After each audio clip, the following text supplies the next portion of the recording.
कुछ लड़के चले आ रहे हैं। उन लड़कों का लीडर था मुन्ना। मैंने मुन्ना से कहा, लेट हो गए तुम लोग? आखिर यही थे जो मेरे सोर्सेस थे। लोगों को जान के हैरानी होगी, पर इन लड़कों को खुर्रम बाग के बारे में हर चीज़ पता होती थी। बाकी लोग तो अपने काम में बिजी होते थे। ये लड़के पूरी मार्केट में, सारी गलियों में घूमते रहते थे। कोई यहाँ खेल रहा है, कोई वहाँ खेल रहा है, और अगर कोई भी चीज़ पता लगानी हो, इन लोगों को सब पता होता था कि कौन आ रहा है, कौन जा रहा है, कौन चोरी का माल लेके आया है, कहाँ उसने छुपाया है, कौन से दो गैंग के बीच में लड़ाई होने वाली है। काफ़ी टाइम पहले की बात है, मैं एक केस पे था और तभी मेरी मुलाकात इन लड़कों से हुई।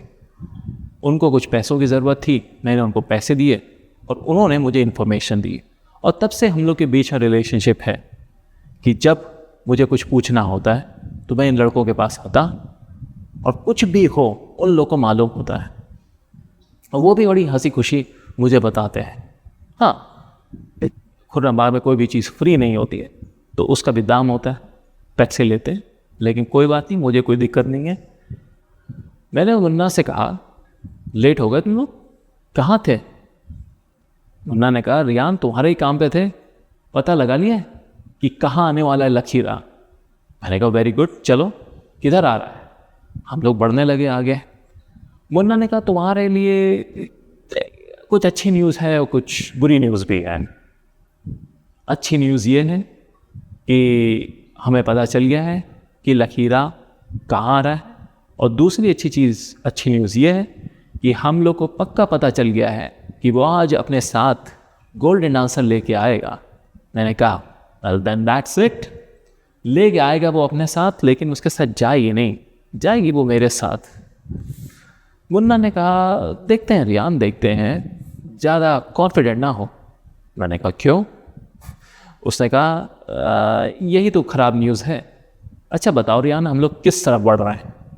मैंने कहा किधर बढ़ रहे हैं? हम लोग मार्केट के बीचों बीच जा रहे हैं। और ये रास्ता कहाँ ले जाता है? उसने पूछा। कहाँ ले जाता है?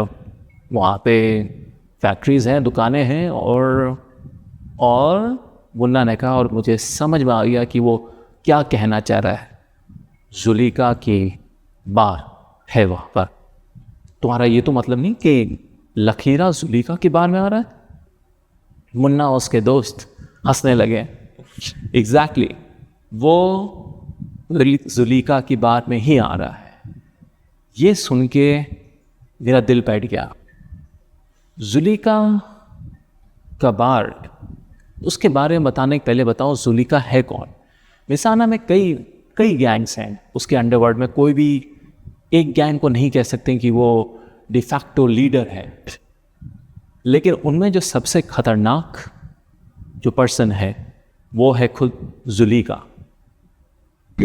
जुलीका के कई इलीगल अड्डे पूरे मिसाना में अलग अलग जगह चलते हैं, पर उसकी जो सबसे प्रेशियस चीज़ है, जिसको सबसे ज़्यादा पसंद करती है, वो है उसका खुर्रम बाग वाला बार। वो बार भी एक अजीब ही जगह है। वैसे तो वहाँ सब लोग अलाउड है, छोटे से छोटा, बड़े से बड़ा, अमीर गरीब, कोई भी आ सकता है, और यहाँ तक कि आते भी हैं।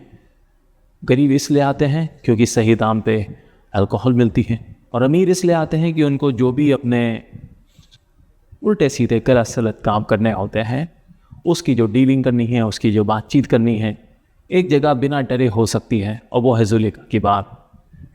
बाकी खुर्रम बाग में जो हो रहा हो, अंदर उसके बाद में उसका कानून चलता है। कोई किसी को हर्ट नहीं कर सकता, कोई किसी के अगेंस्ट, कोई किसी से कुछ चुरा नहीं सकता है। अंदर आओगे तो बिल्कुल शांति से चुपचाप जुलीका के इशारों पे काम करना पड़ेगा, और इसी वजह से जुलीका के बार में एक से एक लोग दिखाई पड़ते हैं। लेकिन दिक्कत की बात यह है कि अगर मैं लखीरा से स्टैचू चुराना चाहता था तो जुलीका के बार में कैसे चुराऊंगा? अगर वहाँ पे कुछ हंगामा हुआ, जो हो भी सकता है, तो लखीरा तो बाद में मेरी जान का दुश्मन बनेगा, पहले जुलीका ही साफ कर देगी। और यही मैं सोचता हुआ जा रहा था, सामने जुलीका का बार आ गया। जुलीका के बार के चारों ओर खूब दुकानें हैं, और उसमें खूब कलरफुल बोर्ड्स हैं, कहीं दाल बिक रही है, कहीं कपड़े बिक रहे हैं, कहीं बर्तन बिक रहे हैं, कहीं खाने का सामान है। और सारे दुकान वाले अपनी दुकान के बाहर बोर्ड लगाते हैं तरह तरह के, खूब लाइट्स लगाते हैं, झालर लगाते हैं। जुलेखा के बाहर अंधेरे में रहता है, एक दो बल्ब टिमटिमा रहे होंगे, कोई बोर्ड नहीं है। दीवारों पे खिड़कियां तो हैं पर वो भी काली हैं और अंदर से उनमें से कोई भी रोशनी नहीं आती है। एक गेट है और उस पर 2 गार्ड खड़े रहते हैं। वो ऐसी जगह थी जिसको एडवर्टाइज करने की ज़रूरत नहीं थी कि वो कौन सी जगह है, लेकिन सबको मालूम था कि वो जुलेखा की बार है। उसको देख के बाहर से हल्की सी डर की फीलिंग आती थी। मुन्ना ने कहा, ऑलराइट रियान, यहाँ से तुमसे अलविदा लेते हैं। मैंने मुन्ना से कहा, मेरे इशारे के लिए रेडी रहना, कहीं ज़रूरत पड़े तो मैं तुम्हें याद करूँगा। मुन्ना ने कहा, एनी टाइम रियान, एम्बुलेंस, पट्टियाँ सबके साथ रेडी रहेंगे तुम्हारे लिए। मैंने मुन्ना से कहा, जितना कहा जाए उतना ही कहो।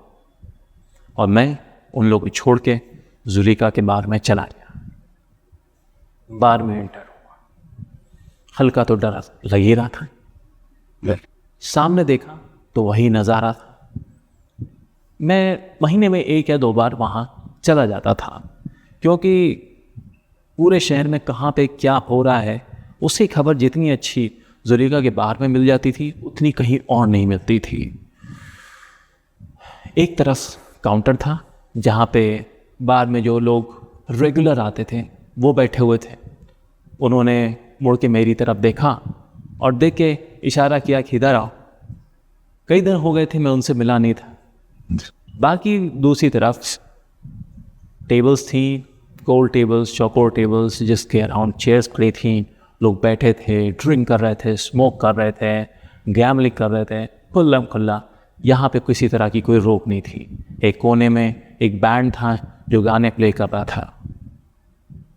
मैं चल के काउंटर की तरफ चला गया। वहाँ पे 4-5 ऐसे लोग थे जो कि दिख ही जाते थे, जब भी जाओ उनमें से कुछ ना कुछ लोग तो मिल ही जाएंगे। एक औरत थी जो बिल्कुल फटे चिथड़े कपड़ों में बैठी थी।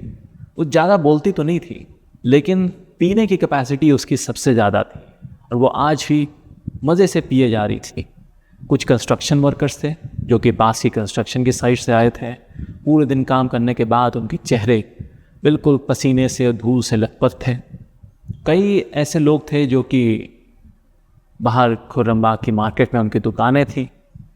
वैसे होता है कि लोग जब पूरे दिन काम करने के बाद एक ड्रिंक लेके अपने घर जाते हैं।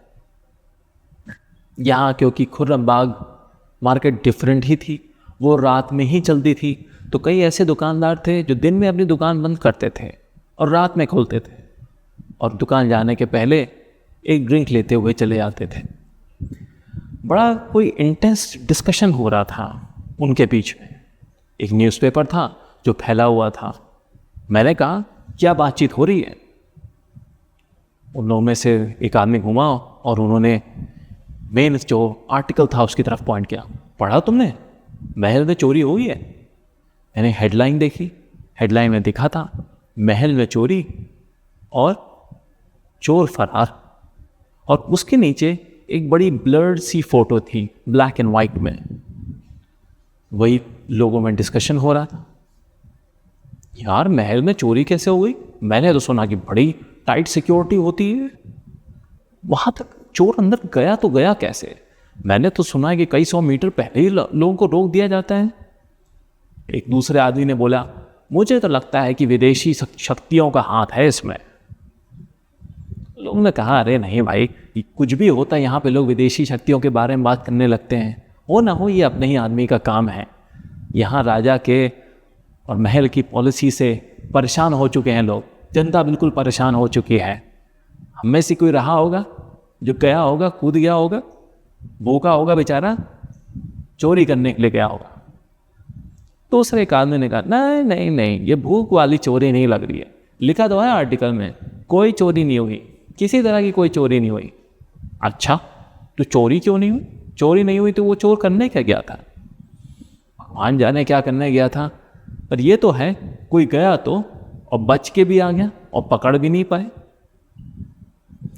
मैंने देखा, मैं उस फोटो को देख रहा था, मैंने कहा ये फोटो कैसे खींच गई। तो उन्होंने कहा जिसका न्यूज़पेपर था उसने कहा इसमें लिखा है कि रात में जो राजकुमार थे वो अपना कैमरा लेके घूम रहे थे, उनको रात में फोटोग्राफी का शौक है, वो फ़ोटो खींच रहे थे और उसी में ये फ़ोटो खींच गई। अब ये फ़ोटो खींच गई, वरना तो किसी को शायद पता ही नहीं चलता कि अंदर कोई घुसा भी है। उसमें छोटा सा दूर से फ़ोटो ली गई थी और दिखाई पड़ रहा था कि बाउंड्री वॉल पे कोई आदमी है, तो सब लोग फ़ोटो की तरफ देखने लगे हैं। उसमें से एक आदमी बोला, जो शायद जर्नलिस्ट था जितना मुझे मालूम है, उसने कहा कि वो पता नहीं क्यों मुझे ये जैकेट जो ये आदमी पहना हुआ है चोर इसमें, मुझे देखी देखी लग रही है। बगल में एक आदमी बैठा हुआ था, उसने कहा रियान की भी जैकेट भी तो ऐसे ही है, बिल्कुल ऐसे ही है। और सब लोग मुड़ के मेरी जैकेट को देखने लगे। उनका हाँ बिल्कुल ऐसी जैकेट है, ऐसा तो नहीं कि चोर ने भी वहीं से जैकेट खरीदी है वो जहाँ से तुमने खरीदी है। मैंने कहा हो सकता है ये जैकेट उसने भी वहीं से ली है। गुड क्लू, पुलिस को इन्वेस्टिगेट करना चाहिए। उनमें से एक दो लोग मुझे देखने लगे, रिया तुम तो नहीं थे कल रात है। मैंने कहा हंस के, अरे कमाल है, अगर मैं होता तो यहाँ पे होता आज शाम को, मैं कहीं बीच में होता, छुट्टी मना रहा होता, चोरी का माल एंजॉय कर रहा होता। उनका कि चोरी हुई कहाँ है रिया, माल एंजॉय कैसे करते। मैंने कहा अच्छा बेकार की बात मत करो, और बताओ और क्या चल रहा है। तब तक वहाँ पे बारटेंडर आ गया जो किसी को ड्रिंक सर्व कर रहा था। वो मेरे पास आके बोला तुम्हारी हिम्मत कैसे हुई यहाँ आने की। मैंने कहा अरे मेरी हिम्मत क्यों नहीं होगी आने की। उसने कहा पिछली बार तुमने जो भी बार में किया था उसकी वजह से जुलीका कितनी गुस्सा है तुम्हें मालूम। मैंने कहा मैंने ऐसा क्या किया था, मैं तो आया था, ड्रिंक ली थी, चला गया, ड्रिंक ली थी और चले गए थे। पूरी रात तुम लोगों ने पार्टी की थी, उसकी वजह से पूरे बार में कितनी गंदगी हो गई थी। लोग इतना ड्रंक हो गए थे कि उन्होंने बोतलें तोड़ दी थी, खिड़कियां तोड़ दी थी, चेयर्स तोड़ दी थी।